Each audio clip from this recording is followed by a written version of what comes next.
आमर 10 दफा दाबी नहीं आम सरकार पाक जाइलु गलानी मसे पूर्व आम जाइलु सरकार को कारण यही दाबी उपर आम सरकार सहित बहु बार आलोचना करूँ पर्यालोचना करूँ प्रतिश्रुति प्रतिश्रुति पूरण करना से आम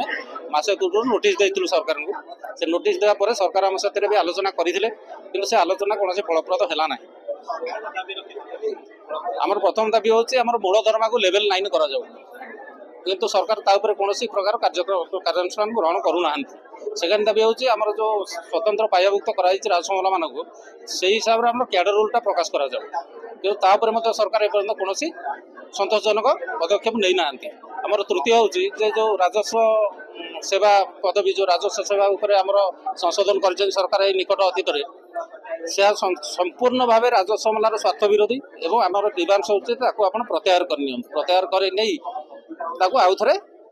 रिकनसीडर करा ना आम तो दाबी पत्र अलरेडी दे सारीसु सरकार दे सारीसु आम जिलापाल को छुट्टी दरखास्त दे सारीसु एवं आम आसीचु ये सब एकाठी आपण सांबादिक मान जरिए आम समाजपत्र मध्यम आम सरकार दृष्टि आकर्षण करने आम दाबी गुड़ जिते जल्दी पार्टी पूरण करूँ जे पर्यंत आप दाबी पूरण न कर से पर्यंत आम छुट्टी रही जहाद्वारा जनसाधारण बहुत असुविधा हे आम जनसाधारण क्षमा मागी नौ सरकार दायी रे जदि साधारण जनता किसी असुविधा हो।